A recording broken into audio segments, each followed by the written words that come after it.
السلام علیکم ورحمۃ اللہ وبرکاتہ۔ رب اشرح لی صدری ویسر لی امری واحلل عقدۃ من لسانی یفقہوا قولی۔ رب زدنی علما اللہم فقہنا فی الدین، آمین یا رب العالمین۔ امید کرتی ہوں سب پیاری بہنیں ایمان، صحت اور تقوی کی بہترین حالتوں میں ہوں گی، الحمدللہ۔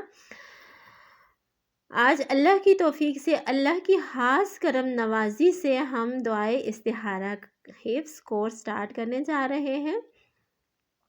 سب سے پہلے ہم اس کلاس میں دعائے استخارہ کے بارے میں جانیں گے کہ دعائے استخارہ کیا ہے، دعائے استخارہ کی فضیلت کے بارے میں جانیں گے اور دعائے استخارہ کا طریقہ جانیں گے۔ تو چلیے سٹارٹ کرتے ہیں اللہ کے بابرکت نام سے۔ اعوذ باللہ من الشیطان الرجیم، بسم اللہ الرحمن الرحیم۔ سب سے پہلے جانتے ہیں کہ دعائے استخارہ کسے کہتے ہیں۔ کسی بھی اہم معاملے میں اللہ تعالیٰ سے خیر طلب کرنے اور بھلائی طلب کرنے کو استخارہ کہتے ہیں۔ استخارہ کسے کہتے ہیں؟ کسی بھی اہم معاملے میں اللہ تعالیٰ سے خیر طلب کرنے اور بھلائی طلب کرنے کو استخارہ کہتے ہیں۔ کاروبار، شادی، سفر وغیرہ، کیونکہ انسان کو معلوم نہیں ہوتا کہ کون سی چیز اس کے لیے خیر ثابت ہوگی اور کون سی چیز میں اس کے لیے شر ثابت ہوگی، تو اسی لیے استخارہ کرنا ضروری ہوتا ہے۔ استخارہ اللہ تعالیٰ سے مشورہ ہوتا ہے۔ اب جانتے ہیں کہ استخارہ کی فضیلت کیا ہے۔ حضرت جابر بن عبداللہ رضی اللہ تعالی عنہ بیان کرتے ہیں کہ رسول اللہ صلی اللہ علیہ وآلہ وسلم ہمیں ہر کام میں استخارہ کی تعلیم اس طرح دیتے تھے جس طرح قرآن پاک کی سورہ کی تعلیم دیتے تھے۔ آپ صلی اللہ علیہ وآلہ وسلم نے فرمایا، جب تم میں سے کوئی کسی کام کا ارادہ کرے تو پہلے 2 رکعتیں ادا کرے اور اس کے بعد دعائے استخارہ پڑھے۔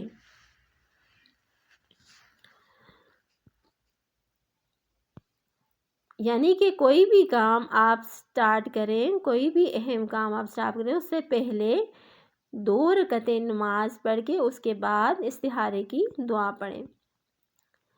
استخارہ کرنے کا طریقہ کیا ہے؟ استخارہ طریقہ یہ ہے کہ استخارہ کرنے کے لیے کوئی خاص وقت مقرر نہیں۔ استخارہ آپ کسی وقت بھی کر سکتے ہیں۔ دن کے 24 گھنٹوں میں سے کسی بھی وقت، جو وقت نوافل کی ادائیگی کے لیے ممنوع یا ناجائز نہ ہو، نوافل ادا کر کے دعا پڑھ سکتے ہیں۔ نبی کریم صلی اللہ علیہ وآلہ وسلم نے فرمایا، اذا ہم، جب کسی کام کا ارادہ کریں۔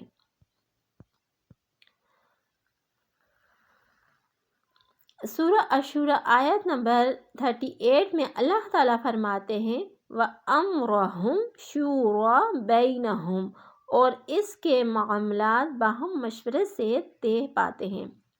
ان کے معاملات باہم مشورے سے طے پاتے ہیں۔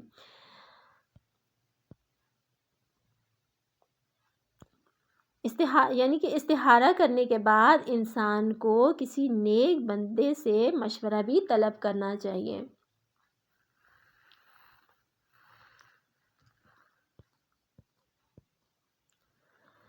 امام ابن تیمیہ رحمۃ اللہ علیہ فرماتے ہیں کہ جس نے اللہ سے استخارہ کیا، مخلوق سے مشورہ کیا، جلد بازی سے کام نہ لیا، خوب غور و فکر کیا، تو وہ کبھی نادم نہ ہوگا۔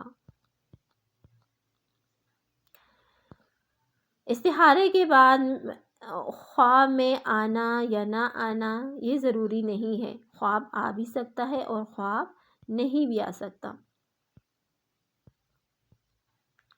غیر مسنون طریقوں یعنی قرآن مجید، کمپیوٹرز وغیرہ کے ذریعے استخارہ کرنا یا کروانا بھی درست نہیں ہے۔ استخارہ خود کرنا چاہیے۔ اکثر لوگ دوسروں سے استخارہ کرواتے ہیں اور عاجزانہ طور پہ کہتے ہیں کہ ہم تو گناہ گار ہیں، لیکن دنیا میں تو سبھی ہی گناہ گار ہیں۔ گناہوں سے بچنے کی کوشش کرنی چاہیے، توبہ کرنی چاہیے، آئندہ گناہ نہ کرنے کا پکا ارادہ کرنا چاہیے۔ اگر پھر بھی ہو جائے تو دوبارہ توبہ کریں، اللہ تبارک و تعالیٰ سے مغفرت کی امید رکھیں اور بار بار توبہ کریں، اور اللہ تعالیٰ بخشنے والا غفور الرحیم ہے۔ لہٰذا استخارہ خود ہی کرنا چاہیے، دوسروں سے نہیں کروانا چاہیے۔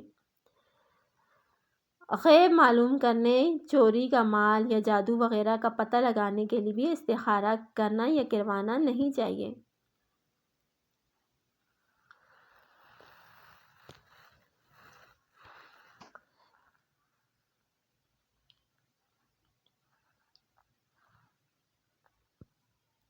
استخارہ ہمیشہ خود کرنا چاہیے، اور استخارہ آپ کو سمجھ آ گئی ہوگی کہ استخارہ کرنے کا طریقہ کیا ہے، کہ استخارہ انسان کو خود ہی کرنا چاہیے۔ استخارے کے بعد خواب کا آنا یا نہ آنا یہ بھی ضروری نہیں ہے، بلکہ صرف اور صرف حالات پر نظر رکھیں۔ جس کام کے لیے استخارہ کیا ہے، اگر حالات اس کے موافقت میں بن رہے ہیں یا کام میں کوئی رکاوٹ پڑ رہی ہے تو پھر کسی نہ کسی سے مشورہ کر لیں۔ پھر ان سب نوعیتوں کو سامنے رکھ کر دیکھیں دل کس بات پر جم رہا ہے، اس کے موافق عمل کریں۔ اگر ایک بار اس عمل سے کسی بھی صورت پر دل نہ کھلے تو بار بار استخارہ کرتے رہیں اور کام شروع کر دیں۔ کام میں رکاوٹ آ رہی ہے یا کام نہیں ہو رہا تو سمجھیں کہ کام میں خیر ہی نہیں، اور مسنون طریقوں سے استخارہ کریں۔ اس کے علاوہ جتنے بھی طریقے رائج کیے گئے ہیں لوگوں نے تو وہ خلاف سنت ہیں، یعنی رخ مڑ جائے، پاؤں ہل جائے وغیرہ، لہٰذا سنت سے کوئی بھی یہ طریقہ ثابت نہیں ہے۔